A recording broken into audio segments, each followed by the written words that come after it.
चर्चा का हिस्सा है। आप सभी मेहमानों का बहुत बहुत स्वागत करती हूँ। ईशान, आप ही के साथ में शुरुआत करूंगी क्योंकि एक बार फिर से अर्बन नक्सल और साजिश, जाहिर बात है जो कुछ भी नोएडा में हुआ वो कानून के लिहाज से तो और कानून व्यवस्था जैसी बिगड़ी उस लिहाज से तो बिल्कुल भी ठीक नहीं था। लेकिन ऐसे में किसी पार्टी के दो प्रवक्ताओं का नाम आना एफआईआर में, उन पर एफआईआर दर्ज होना, ये कितनी बड़ी बात है? पूर्णिमा जी, सबसे पहले तो सभी व्यूअर्स को मेरा नमस्कार। पूर्णिमा जी देखिए, जब हम बात करते हैं स्ट्राइक करने की, प्रोटेस्ट करने की, विरोध करने की, तो ये हम सभी का संवैधानिक अधिकार है। ये आपका भी है, मेरा भी है, चाहे नेता हो, चाहे अधिकारी हो, चाहे वो फिर लेबर हो, चाहे वो कोई कॉरपोरेट के लोग हों, सबका संविधान सबको अधिकार देता है। मैं कतई इस बात का समर्थन नहीं करता कि जिस तरीके से नोएडा में आगजनी हुई, नोएडा में जिस तरीके से उपद्रव हुआ, इस बात का मैं कतई समर्थन नहीं करता। मैं ये पुलिस और प्रशासन से आशा करता हूं कि इस तरीके के उपद्रवियों को वो सही तरीके से उनका इलाज करने का काम करेगी। लेकिन मैं प्रशासन से भी एक सवाल पूछना चाहता हूं यहां पर, और उत्तर प्रदेश के प्रशासन से, कि क्या एलआईयू क्या कर रही थी, आईबी क्या कर रही थी, जो पुलिस है वो क्या कर रही थी?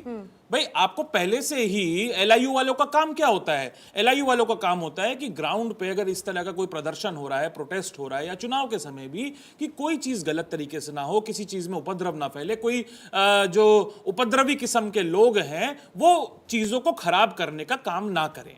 पहला सवाल तो ये उठता है। दूसरी बात देखिए, जिन दो प्रवक्ताओं का आप नाम ले रही हैं, जिन पे एफआईआर नोएडा पुलिस ने की है, आज की डेट में जो मिस इन्फॉर्मेशन है वो इतनी तेजी से फैलती है कि क्या सही है और क्या गलत है उसमें फर्क करना बहुत मुश्किल हो जाता है।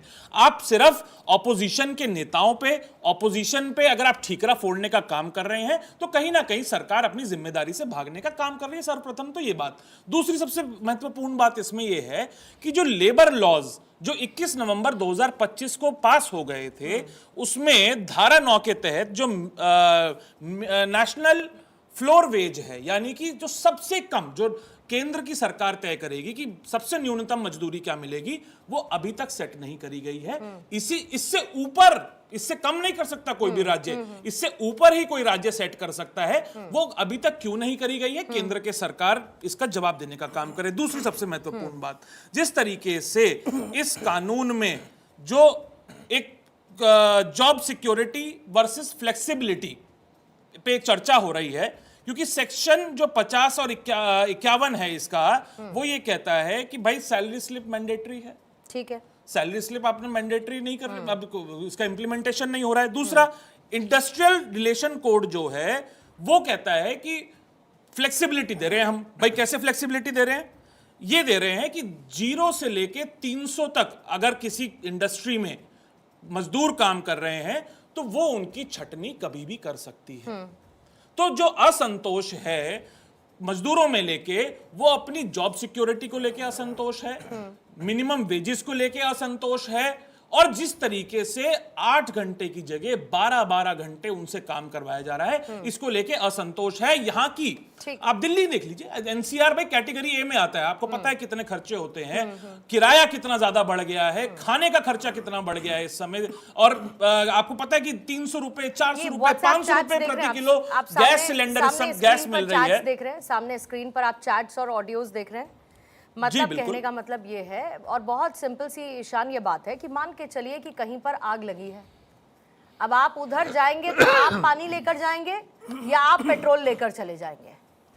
आप प्री प्लान्ड मोबिलाइजेशन को किसी भी तरीके से, एंड फॉर दैट मैटर किसी भी तरीके की हिंसा को, नियम कायदे में कोई लूपहोल है, पेच है, जिस तरीके से लागू होना चाहिए नहीं हो रहा, वो एक अलग मुद्दा है। लेकिन क्या उसको हिंसा से जायज ठहराया जा सकता है? मैंने बिल्कुल पहले, क्या अगर प्री प्लान मोबिलाइजेशन होती है और इंस्टिगेट, एक पुराने वीडियो को सर्कुलेट करते हुए अगर ऐसी स्थितियां पैदा करने की कोशिश की जाए, तो ये क्यों ना कहा जाए कि भाई जरा सी आग लगी थी, आपने पानी डालने की बजाय उस पर पेट्रोल छिड़ककर उसे एक भयंकर आग में तब्दील कर दिया, तो ये कैसे जायज हो सकता है? नहीं हो सकता ना। पहली बात तो देखिए, आइए व्हाट्सएप ग्रुप्स में जो चैट चल रही हैं, जो उपद्रवी हैं, अगर किसी ने भी हिंसा भड़काने का काम किया है, मैं देख रहा था एक ऑडियो भी कि मिर्ची ले आइए, ये ले आइए, वो ले आइए, पुलिस का सामना ऐसे होगा वैसे होगा, उन पे कठोर से कठोर कार्रवाई पुलिस करे।